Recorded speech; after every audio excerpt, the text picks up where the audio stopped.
ದೇವಾನು ದೇವತೆಗಳಲ್ಲಿ ನ್ಯಾಯಾಧೀಶರು ಅಂದ್ರೆ ಶನಿದೇವರು. ನೀವು ಕೂಡ ನ್ಯಾಯಕ್ಕಾಗಿನೇ ಇಲ್ಲಿ ಬಂದಿದ್ದೀರಾ. ಏನ್ ಹೇಳಕ್ ಇಷ್ಟ? ಆ ಶನಿ ದೇವರು ಅಂದ್ರೆ ಮನುಷ್ಯನಿಗೆ ಪ್ರತಿಯೊಬ್ಬರಿಗೂ ಕಷ್ಟ ಅನ್ನೋದು ಬಂದೇ ಬಂದಿರ್ತದೆ.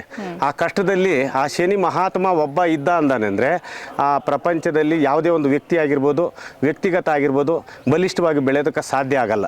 ಆ ಅಪ್ಪನ ಒಬ್ಬನ ಆಶೀರ್ವಾದ ಇದ್ರೆ ಇಡೀ ದೇವತೆಗಳಿಗಿಂತನೂ ಒಬ್ಬ ಶ್ರೇಷ್ಠವಾದ ಒಂದು ಮೂಲ ಅಂತ ನಾನು ಹೇಳ್ತೀನಿ. ಸಾಡೆ ಸಾತಿ ಯಾರಿಗೆ ನಡೀತಾ ಇದೆ, ಕಂಟಕ ಶನಿ, ಅಷ್ಟಮ ಶನಿ ಇರ್ತಕ್ಕಂಥವ್ರು, ನವಗ್ರಹ ಬಾಧೆಗಳು ಯಾವುದೇ ಇದ್ರೂ ಕೂಡ ಅಷ್ಟೇ ಈ ಒಂದು ಕ್ಷೇತ್ರದಲ್ಲಿ ಬಂದು ಸ್ವಾಮಿಗೆ ಅಭಿಷೇಕ ಒಂದೇ ಒಂದು ಮಾಡಿಕೊಂಡ್ರು ಸಾಕು, ಖಂಡಿತವಾಗ್ಲೂ ಕೂಡ ಅವ್ರು ಆ ಒಂದು ಸಮಸ್ಯೆಯಿಂದ ಪಾರಾಗ್ಬೋದು.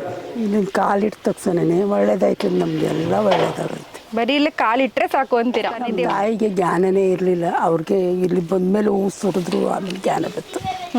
ಏನಾಗಿತ್ತು? ಮಗ ಸತ್ತೋಗಿದ್ರು, ಅವಾಗ ಜ್ಞಾನನೇ ಇರಲಿಲ್ಲ, ಅವರಷ್ಟು ಅವರೇ ಮಾತಾಡೋರು. ಆಮೇಲೆ ನಮಗೂ ಒಳ್ಳೇದಾಗೈತೆ ಬಂದ್ಮೇಲೆ. ದಾನ ಧರ್ಮಗಳನ್ನು ಮಾಡ್ತಾ ಇರ್ತಾರೆ ಈ ಒಂದು ಕ್ಷೇತ್ರದಲ್ಲಿ. ಅನ್ನದಾನ ತುಂಬ ಪ್ರಮುಖವಾದದ್ದು ಈ ಒಂದು ಕ್ಷೇತ್ರದಲ್ಲಿ. ಹಾಗೆ ಇನ್ನೊಂದು ನವಗ್ರಹ ದಾನವನ್ನು ಕೂಡ ಈ ಒಂದು ಕ್ಷೇತ್ರದಲ್ಲಿ ಮಾಡ್ತಾರೆ. ಮಾಡಿಸ್ಕೊಂಡ್ರಲ್ಲ, ಏನು ಅನ್ನಿಸ್ತು? ನನಗೆ ಒಂದು ಸ್ವಲ್ಪ ಎಚ್ಚರಿಕೆ ಬಂತು ಮೇಡಮ್. ನನಗೇನೋ ಒಂದು ಕಡೆ ಎಲ್ಲೋ ಒಂದು ಕಡೆ ಒಂದು ತೊಂದರೆ ಆಗ್ತಾ ಇದೆ. ಆ ತೊಂದರೆನ ನಾನು ಎಚ್ಚೆತ್ಕೊಂಡು ಬದುಕೋದನ್ನು ಕಲಿಬೇಕು ಅನ್ನೋ ಒಂದು ಉದ್ದೇಶದಿಂದ ಇವತ್ತು ತೀರ್ಥಸ್ನಾನ ಮಾಡಿದ್ಮೇಲೆ ಒಂಥರ ಧೈರ್ಯ ಬಂತು ಮೇಡಮ್. ನಮಗೆ, ನಮ್ಮ ಮಿಸ್ಸಸ್ಗೆ ಮತ್ತು ನಮ್ಮ ಪಾಪುಗೆ ಒಂದು ಒಳ್ಳೆ ಆರೋಗ್ಯ ಕೊಡಲಿ, ಒಳ್ಳೆ ಬುದ್ಧಿ ಕೊಡಲಿ, ಸಮಾಜ ಸೇವೆ ಮಾಡಲಿ ಅಂತ